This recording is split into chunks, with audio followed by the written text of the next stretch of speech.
Hello, my CNC brother or sister. I'm Garrett with IDC Woodcraft, the company that provides you with the CNC router bits to carve out your amazing CNC projects. Welcome to this video where we are going to be talking about a 3D carving toolpath strategy. I did a one-on-one with our CNC brother Roger, who was building up a cross from several 3D models that he put together and was struggling how to figure out how to do the toolpaths to do exactly what he wanted to do. So we did a one-on-one and we got it resolved, and this is the end result of the project.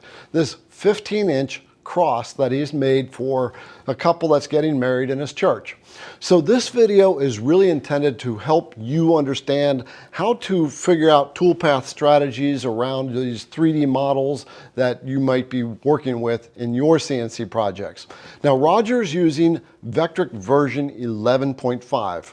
If you have a higher version like 12, 12.5 or higher, don't worry, the strategies still work out the same way after we troubleshoot what he's trying to accomplish. So this video, you're going to learn a lot of stuff about this, and we're just going to be on the screen so you can see exactly what we're doing. So without further ado, let's get into this video where you can learn how to work up toolpath strategies. Now, just before we jump into it, just want to let you know, down in the description of this video is going to be linked to anything we talk about that's relevant to link down in the bottom in the description of the video.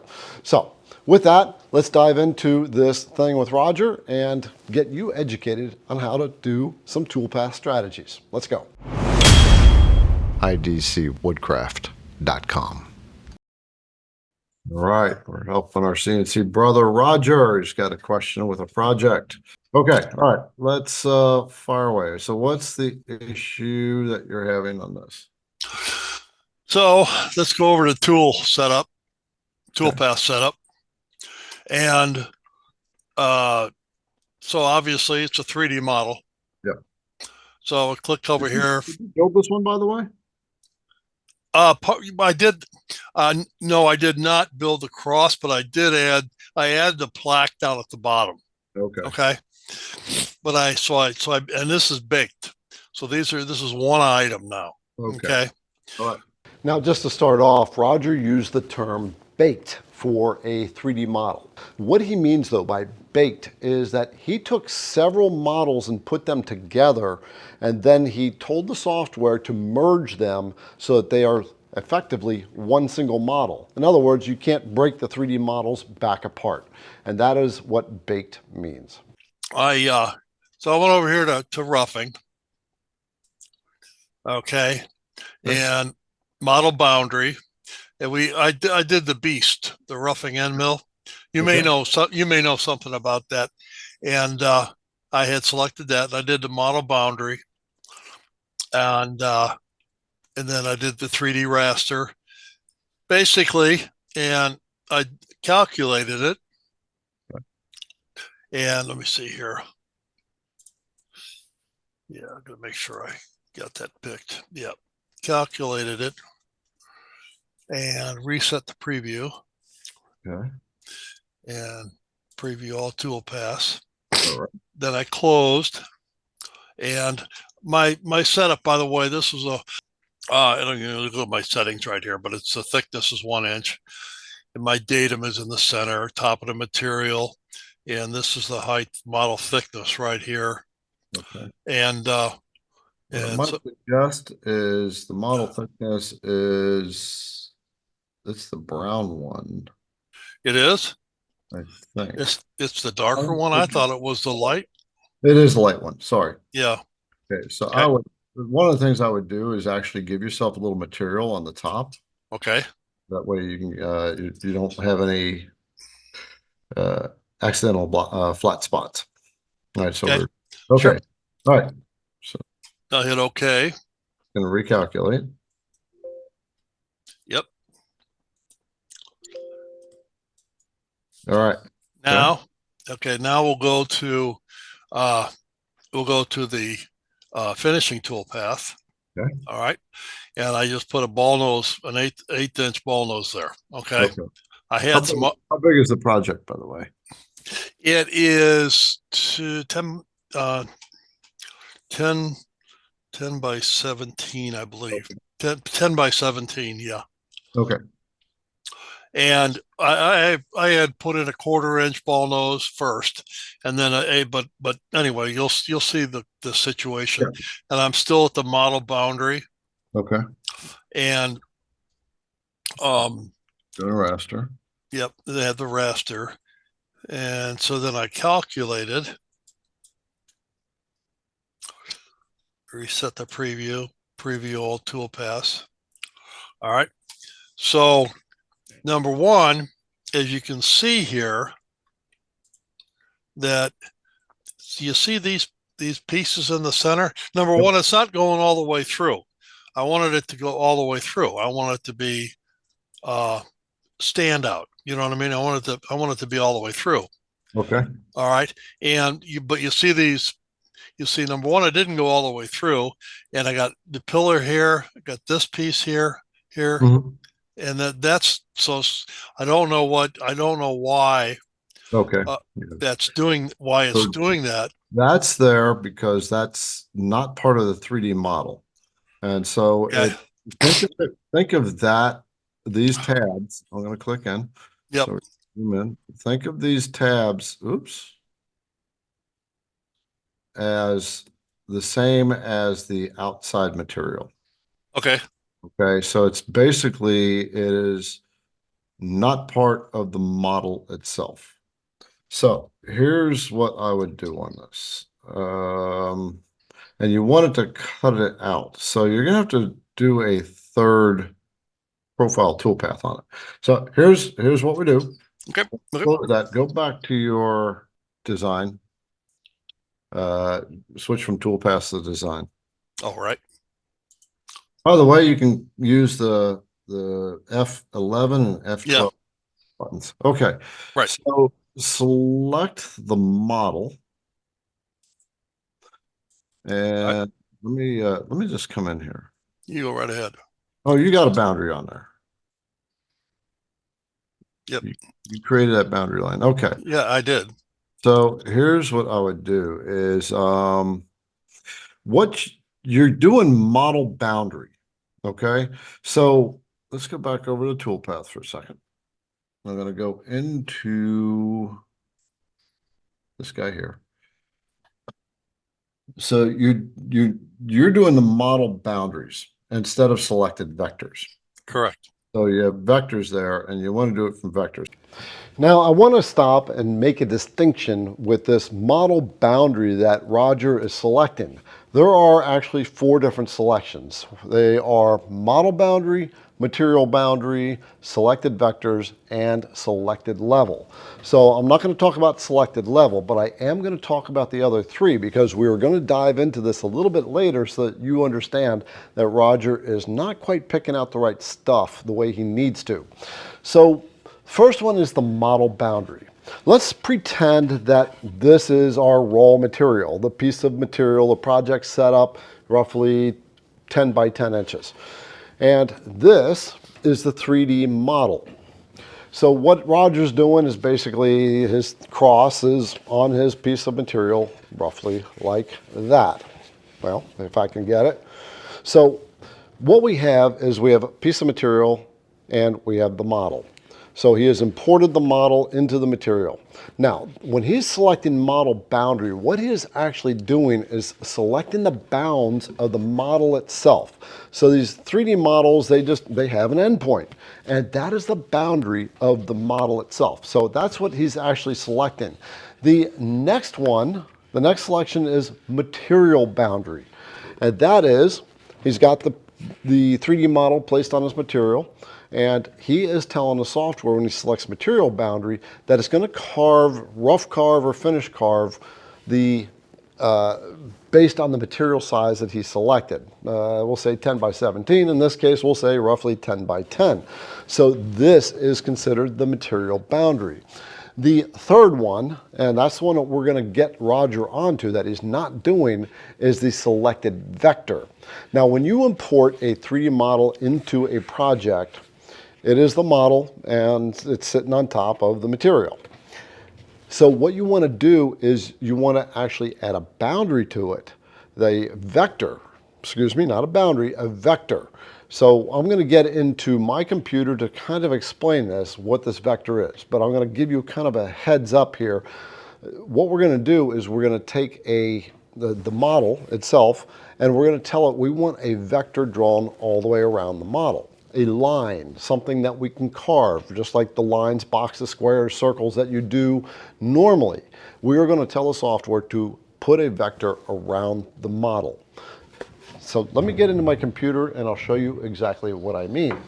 So on my computer, I have imported a 3D model of a fish, and that is the fish. So when we select the model boundary, we are telling the software that we want it to carve basically around the boundary of the model, just like that. Now, the second selection is the material boundary.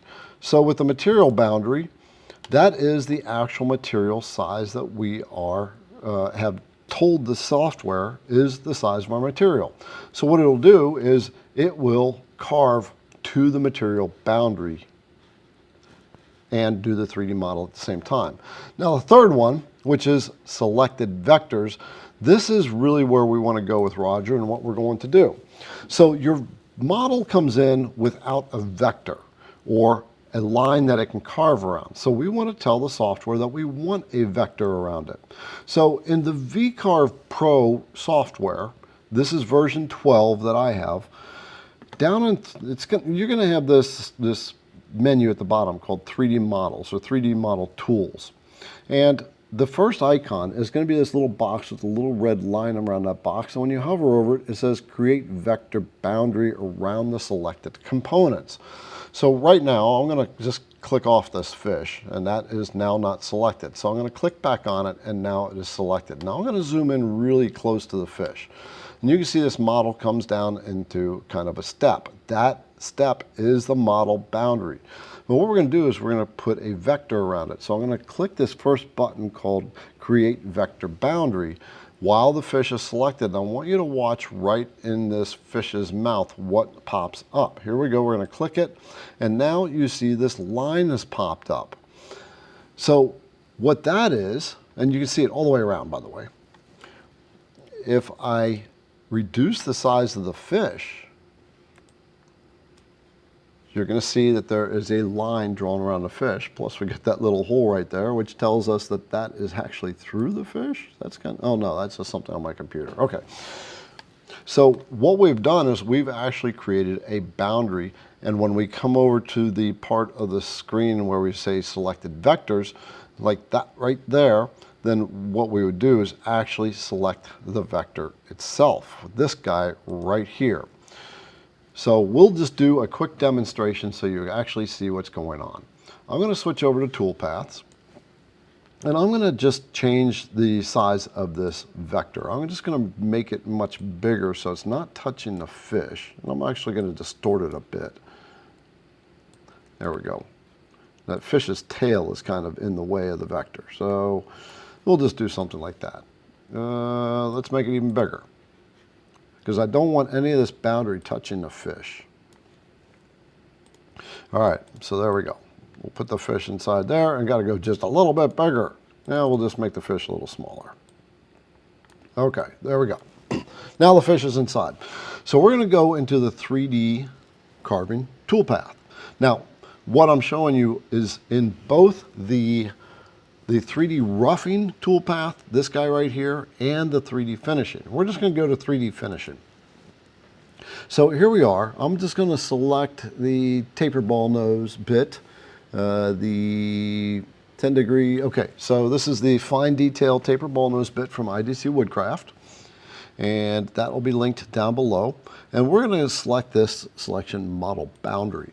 And if you look at this image right here, you can see that the software has drawn this blue line right around the model. If I click material boundary, you're going to see that blue line shift to the material boundary. Here we go. And there it is. And so this is our little directive that's saying how the software is going to carve. If I go to selected vectors, it's assuming, okay, we got this round, oval, circle kind of thing in the model. and we're doing it with the vector. So let's just do the model boundary first. And I am going to click the fish. And we're simply going to go with that with the toolpath. Well, there's offset and raster. Generally, I prefer to use the raster toolpath, but we're not going to get into that right now. I just want you to know the difference between these two. So we're going to calculate this toolpath. And I'm going to reset the preview, and I'm going to get rid of these other two toolpaths that I had here. I was just playing with something with my my grandson.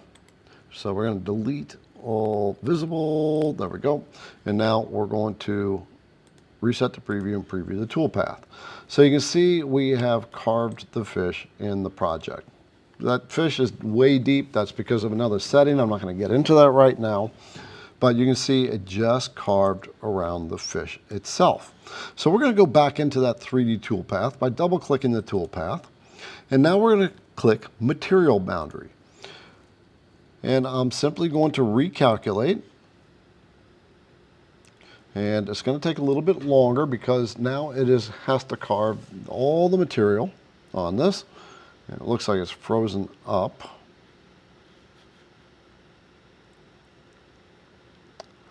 So my software is frozen up. There we go. No, it hasn't. Okay. So when I reset the preview, and we preview all toolpaths,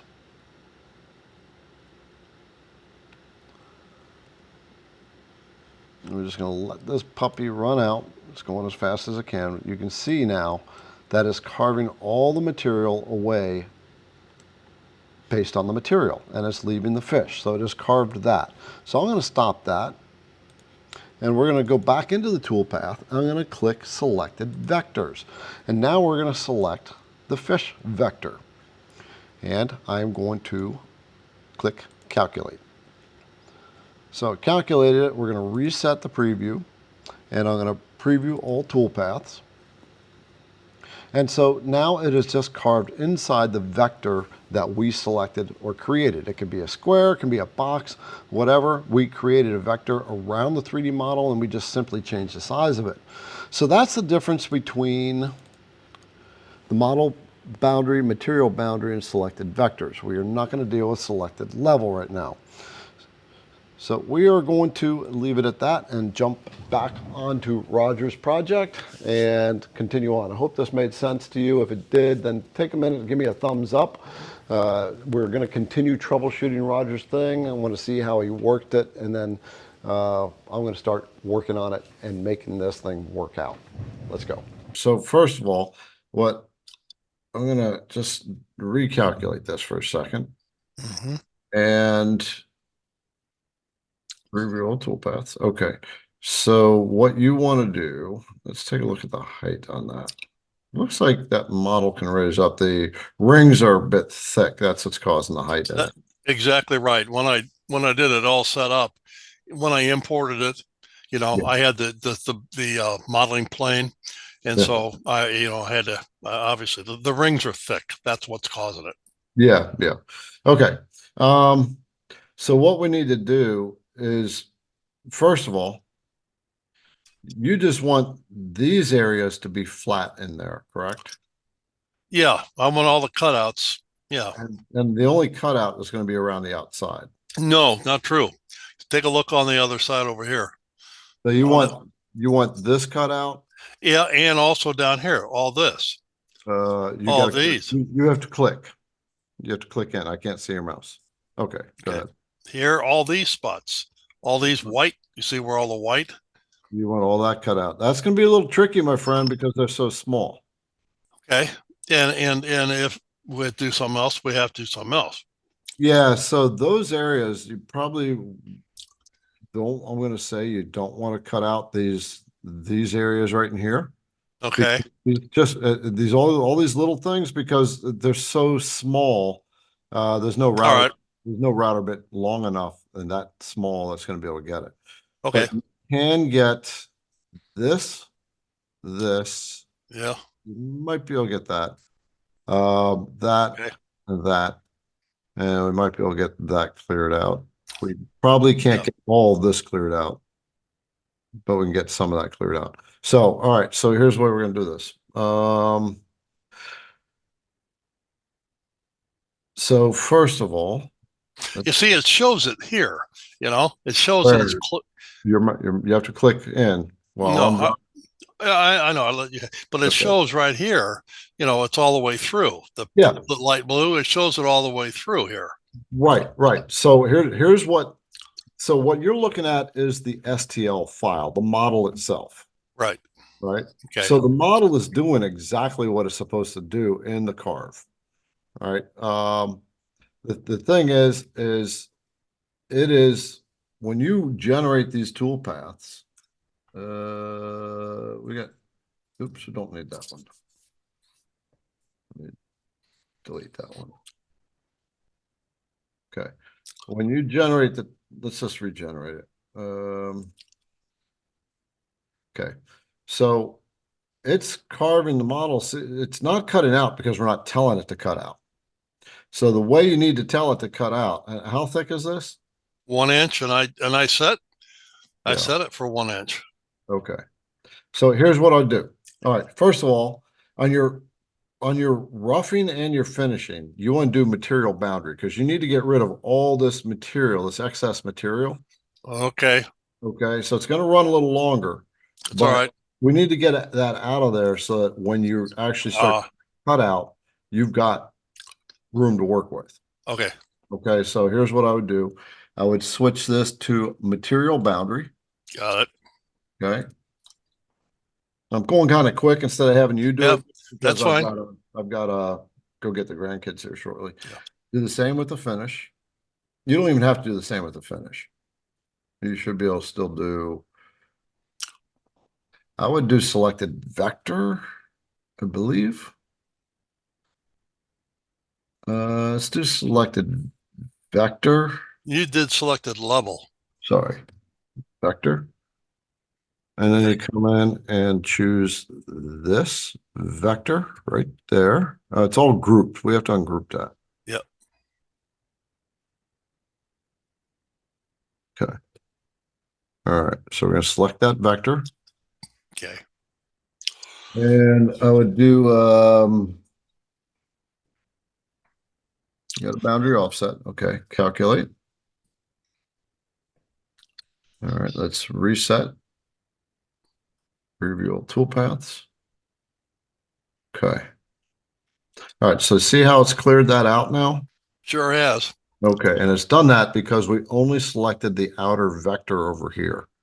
Before, all these vectors, when you told it to create a boundary, it grouped them. All right. So it's selecting this vector. So now what we did was we got rid of those tabs because we only selected the outer vector, and it's clearing out what it can. Are you following? Yeah. Why is it cleared out between the rings and all there? In here. Yeah. It's because we didn't select those. Well, it's because this vector that goes around here, it was grouped with this vector here. Right. Okay. And so what it's doing is treating that as a stop point.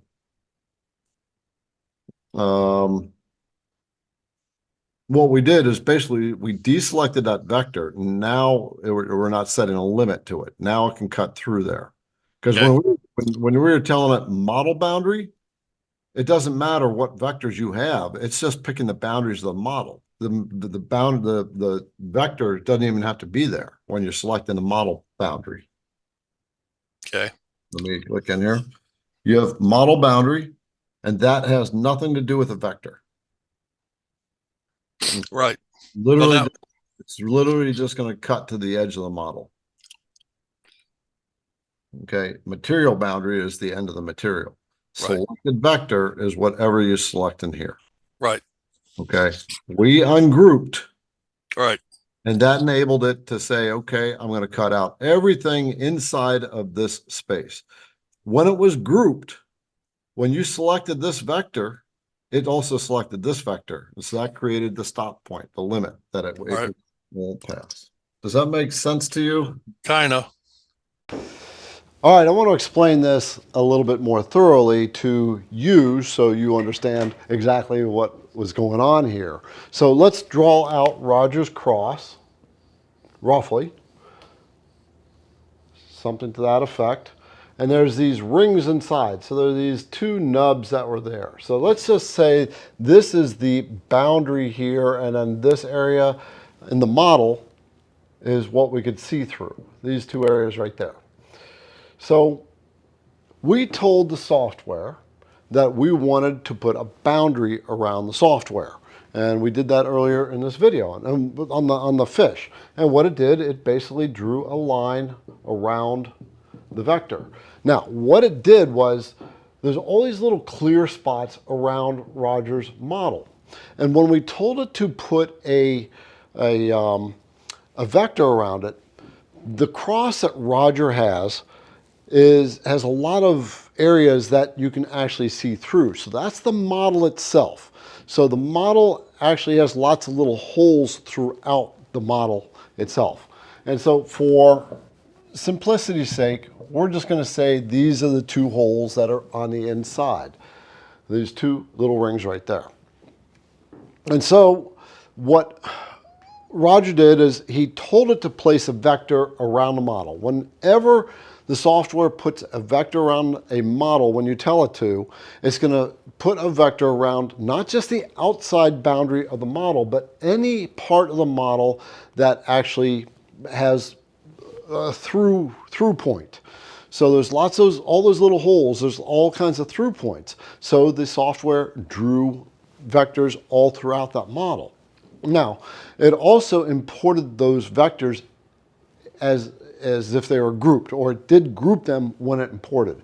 And what that means is that they are technically all one item. So if you have this, we'll just say a circle there, and then it's got a whole bunch of little circles through the model, then all these little holes, they are also going to have vectors. We have to tell the software to ungroup that so we can pick the outermost vector on the cross. And that's exactly what we did. And then, once we ungrouped it, then what we did is we went back and we told it to not take the model boundary, but the selected vector. And that selected vector was the outermost vector around this cross. And what it did is it will now carve anything inside that vector boundary.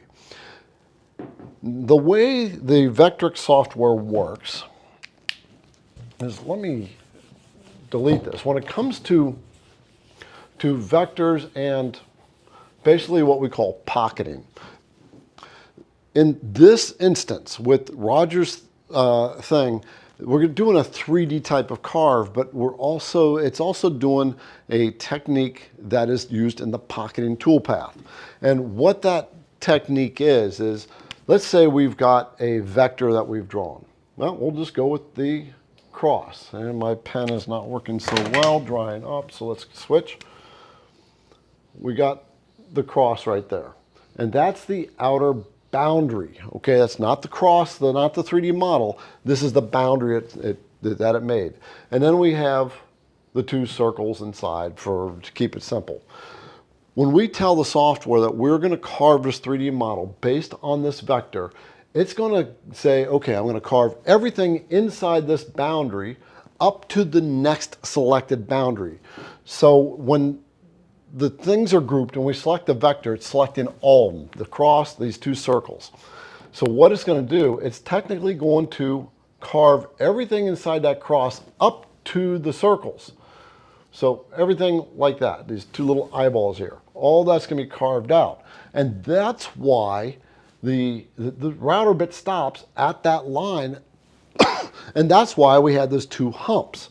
So when we ungrouped them, we could say we want everything carved out just inside that outer boundary that we selected.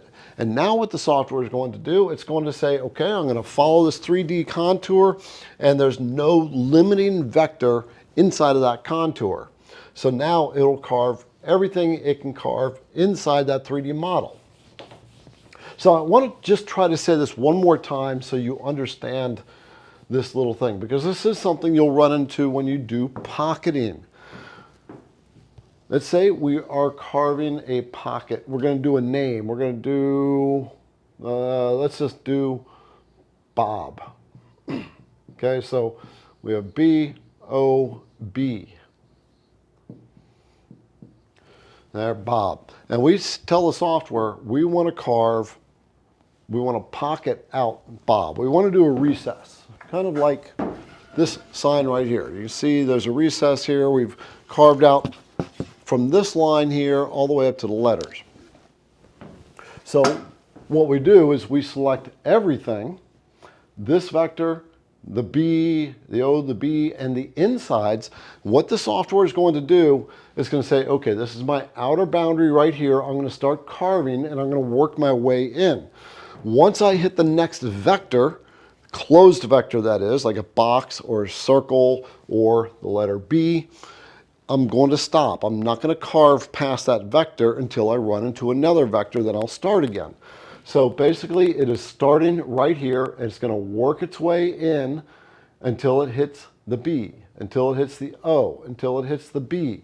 So it's going to clear out all this material. It's going to stop at the letter B and it's going to say I'm not going to carve anything inside that B or the O until I see another closed vector, which would be the middle of the O. Now it's going to carve the middle of the O. So the router bit is going to jump over to the middle of the O.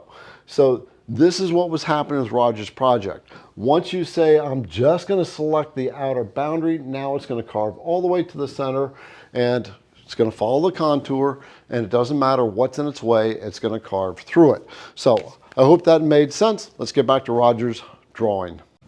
All right, back at the computer, we're gonna get back into Roger's drawing. I just wanna say at this point, if this video is helping you out, then give me a thumbs up and down below, subscribe to the channel, comment. You can ask a question. I generally try to shoot videos on good questions that people ask, so the quality of your question will determine whether I shoot a video. And if I do shoot a video, to answer your question, I will definitely give you a shout out.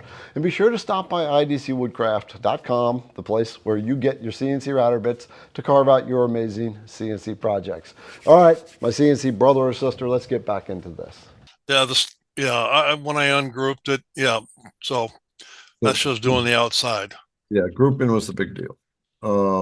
Now, to get through all this stuff, now you need to do a profile. Okay. All right. So set yourself up on a profile toolpath. Start a profile toolpath. And do you have a 3/16? I believe so. Let me see here. Oh, I should have edited this. Let me cancel it. Oh, nope, don't want to do that. Yeah, 3/16. I believe I have one. Yeah, 3/16 down cut end mill. Well, you've got that in the IDC database, but that doesn't mean you have that 3/16. I'm pretty sure I have it. Okay. I'll go look, but if I'm pretty sure I do. Okay. And we're gonna just do it outside right. Yep. And then what's the material? It's elm. Oh no, it's a hardwood. ash. Right? It's ash. Yeah, it's hardwood. Okay. So pretty hard. Let's go to the settings. Go to edit on the router bit. Right here. Yeah. Okay. All right. So your depth of cut is 0.25. For this, I would probably reduce that pass depth to maybe 0.2. Okay. Okay, your feed rate can Oops. increase. Yeah. 0.2. All right. Your feed rate up to 70. Feed rate 70. Yeah. Okay. All right. And this is okay. You're doing a down bit. Yeah, it's down cut. Make it 60. Make the feed rate 60. Okay. Okay. All right. Click OK. And I would also, I would probably spiral this in. So show your advanced toolpaths. Up top, there's a Yep. checkbox. Okay, and I would ramp that in down, down, down, a little more right there. Add ramps. And Zigzag or spiral. I would probably um I would almost want to spiral this to keep it kind of a smooth, clean cut. Okay. Means that you're gonna have to change your plunge rate though. All right. So go back up to edit the bit. Okay, and change your plunge to 60. Okay. Why? Why do we want to increase that? Because the ramp in is running at the plunge rate. What that spiral ramp in is going to do, it's going to corkscrew down around the part. Oh, okay. Okay, and if it's at a ramp, so a ramp by default is running at the plunge rate. Okay. So since we're actually going to be corkscrewing into the part, we want it to run at the cut rate, at the feed rate. So otherwise, it's just going to go really slow and it's going to overheat your bit. All right. Okay, so click OK. Okay, we've got to talk about this a little bit because there's a lot of times that people don't understand this ramping function and what feed rate it is.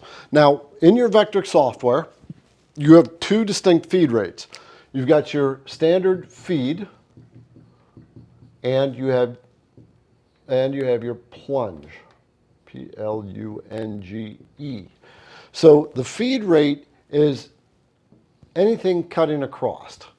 So when it comes to 3D models, it's assuming it's always cutting across. Now, it may be doing this on a 3D model, but it's always assuming it's cutting across. Now, the router does have to accelerate and decelerate as it moves up and down across that 3D carve. However, feed rate is the standard cutting rate sideways. Plunge rate is any rate that is going down.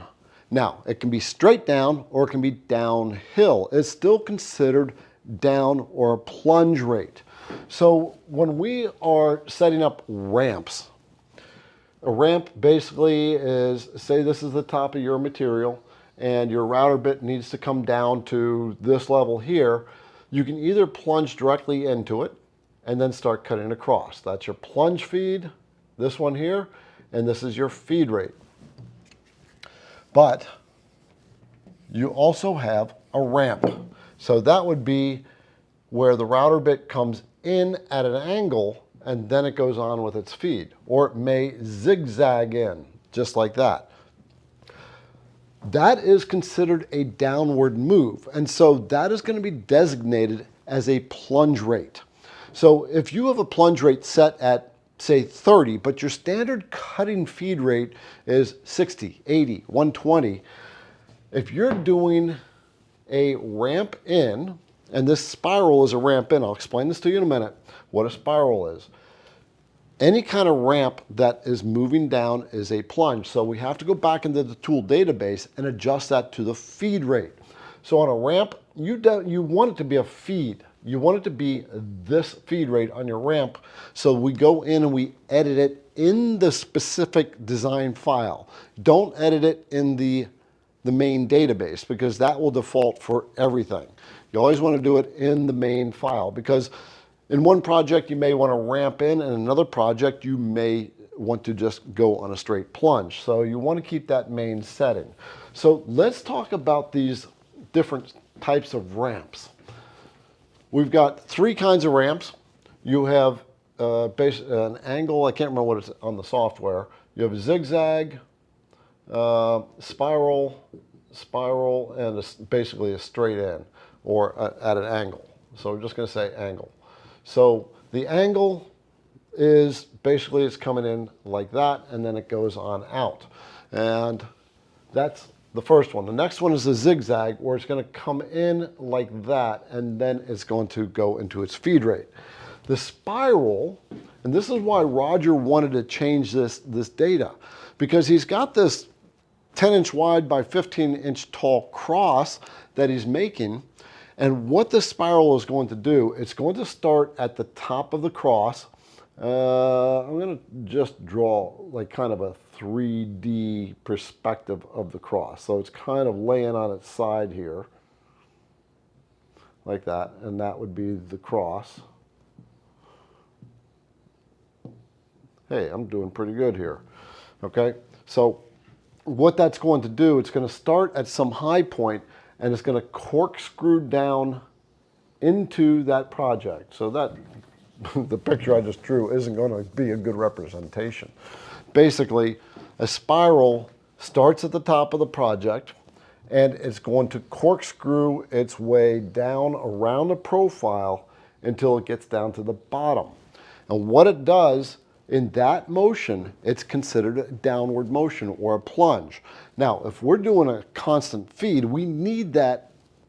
It's because it's at such a shallow angle, you need it to be at a feed rate. So you have to go back in to the bit settings, change the plunge rate to the feed rate.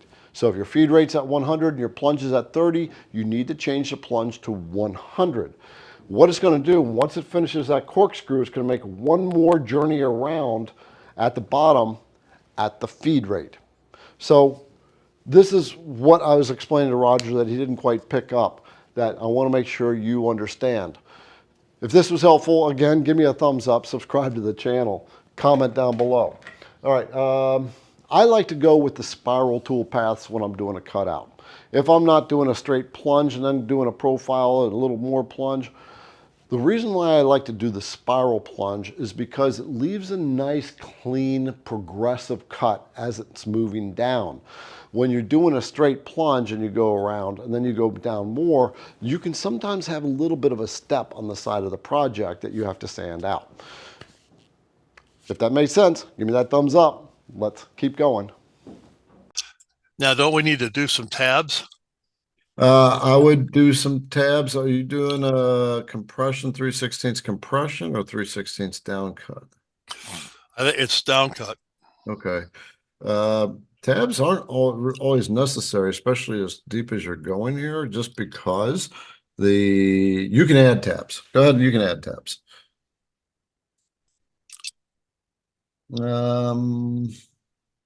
Okay, and then edit tabs. And then how many tabs do you want?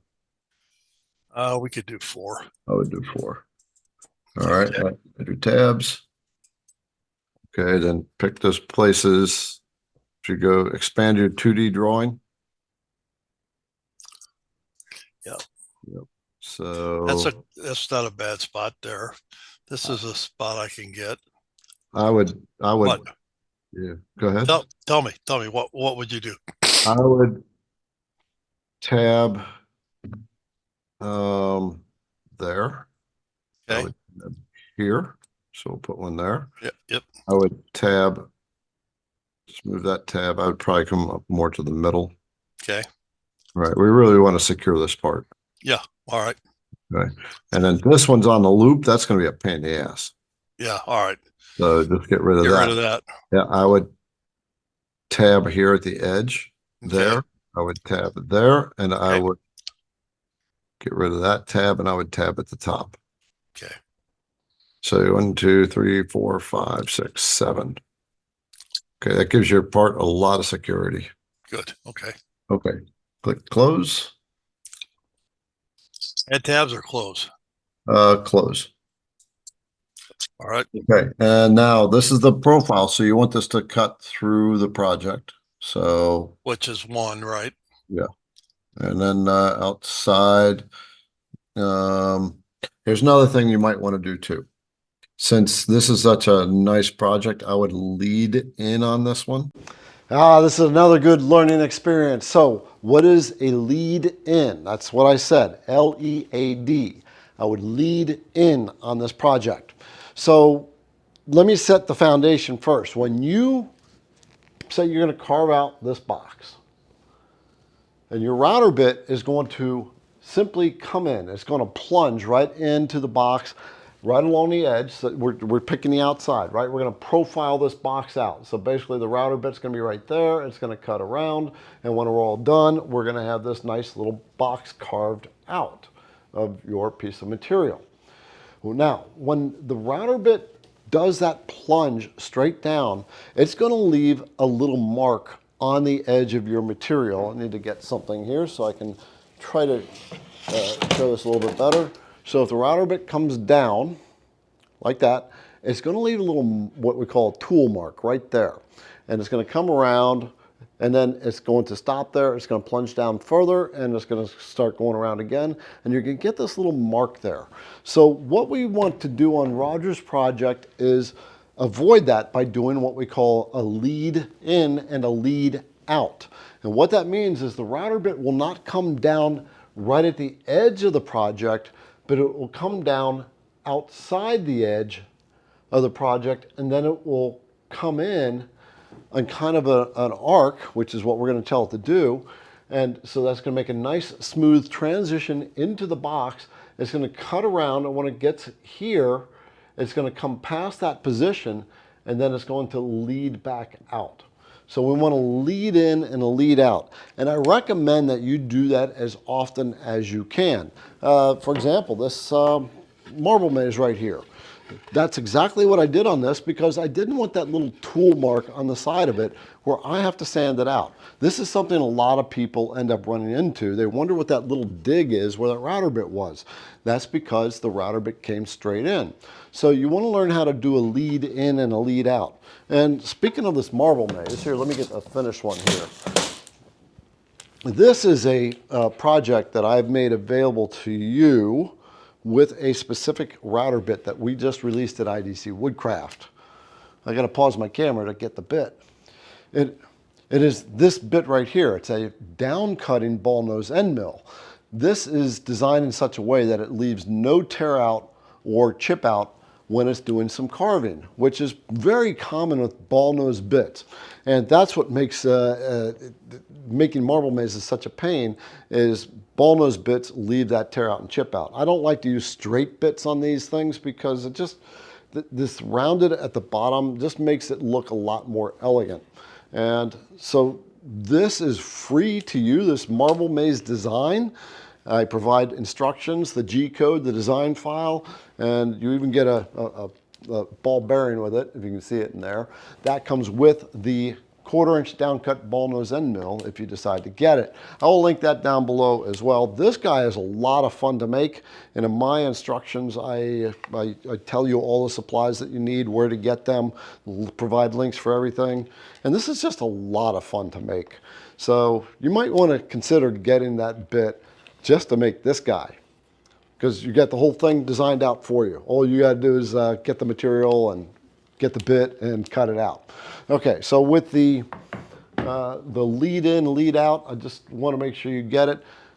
Instead of doing a straight plunge right on the edge, you want to do a lead in. You tell the software, like we're going to do here very shortly, to lead in. It'll come in nice and smooth, and a lead out. It'll go back out nice and smooth, and it won't leave that little tool mark on the side of the material.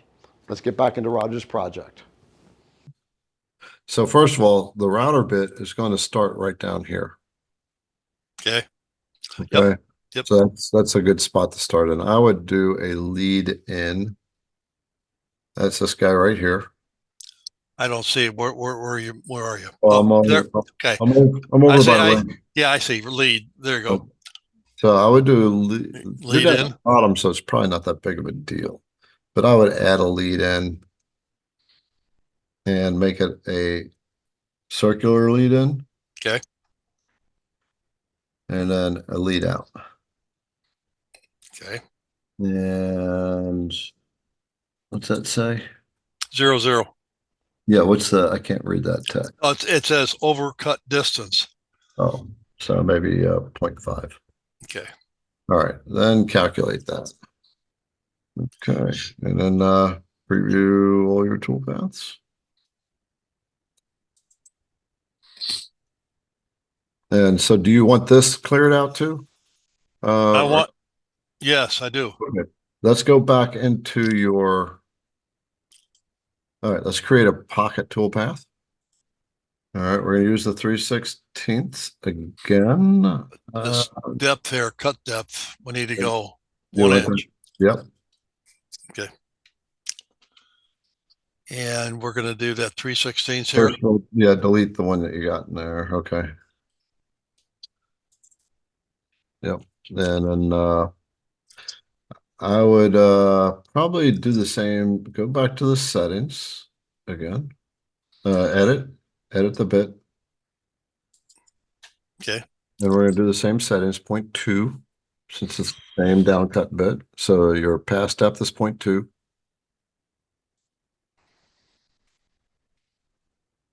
Okay.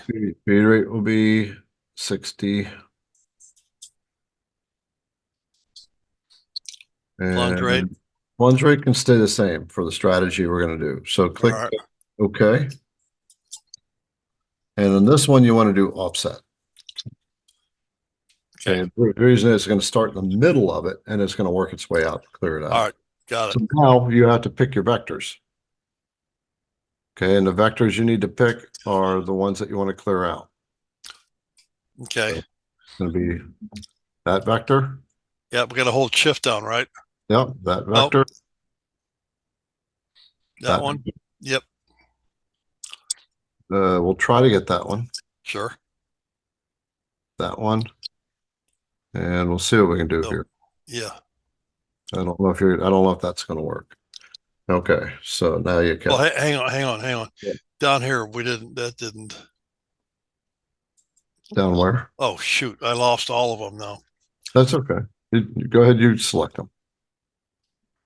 Okay. Oh, I see what you're saying. Oh, I see why. Okay, go ahead, keep going. Okay.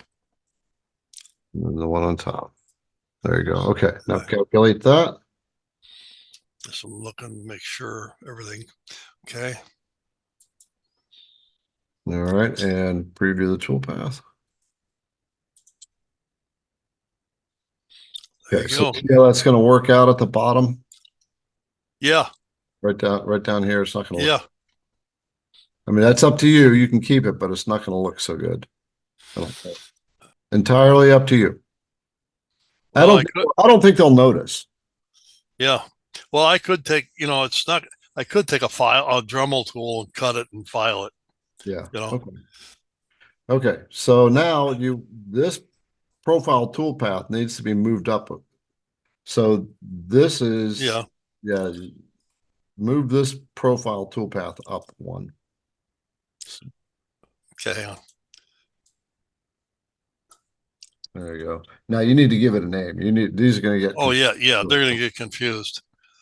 All right. So this one's going to be 3/16, 3/16 pocket. So rename.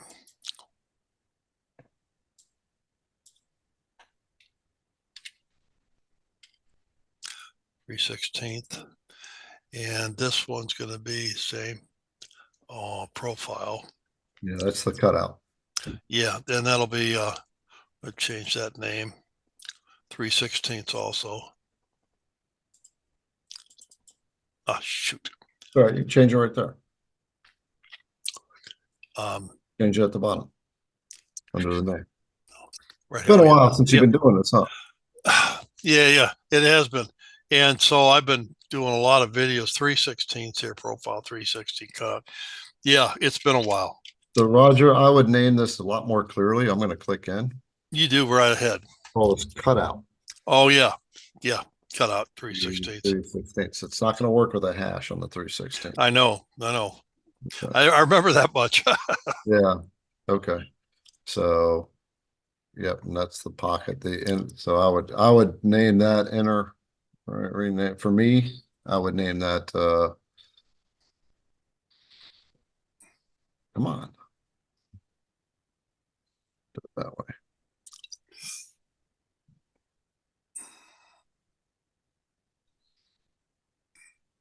Inner pocket, I guess is good. Inner cutout, whatever you want to call it. Okay. Now this is a pretty important point. Whenever you're creating a toolpath, you always want to name the toolpath for what it does, and I like to put the bit name after that. When you generate your toolpaths, it's going to generate it with that toolpath name. So when you're looking at the toolpath file, the G code file that is creating, it will say on that file the name of what it actually is doing, so you have this kind of mental idea of what that specific toolpath is doing that you're loading into your control software that's going to run your CNC, and you know what CNC router bit you're using for it. It's just one of those little tiny steps that helps create a lot more clarity. So just remember that little tip. Again, give me a thumbs up if you're getting some tips out of this, and we'll keep on going. We're almost done. Yeah, a lot of the problem you were having was because you're selecting the model boundary. Mm-hmm. And so because you selected the model boundary, it was not going to cut out anything it didn't need to cut out besides the model itself. Right. So that's why we had to select the vector. Yeah, let's take a look at it again. That's what you have. Yeah. Let's see how long it's going to take us to do this. Go ahead. This will take a little bit of time. Oh yeah, I expect it to. Whoa. Didn't expect that. 5 hours and a half. Well, you see this number right here? Yeah. Right there. That's a rapid rate. Okay. Are you working in millimeters? No. So how fast, what's the rapid rate for your machine? I don't know. Okay. You have industrial. It goes pretty fast. It's industrial. Yeah, it's got the, water cooled spindle on it. Yeah. So it's yeah, I mean, this is the one that's going to take the longest right there, that finish. right, the finish. Right. But yeah, it'll work out. I think just rock and roll with it. You're going to have a very pleased with your. That's it, and this is the finished project that Roger did. It's not quite finished, it's fresh off the machine, but I asked him to send me a picture of it. So it looks pretty good. I'm pretty happy with the result of it. He's pretty happy with the result of it, and we got the toolpath straightened out. Again, if this video is helpful, then take a minute, give me a thumbs up. Ask questions down in the comments, because I may shoot a video to answer a question, especially if it's a really good one, and I'll give you a shout out. Don't forget to stop by idcwoodcraft.com to get your CNC router bits, and I hope you have a great CNC day. I'll talk to you in the next video. idcwoodcraft.com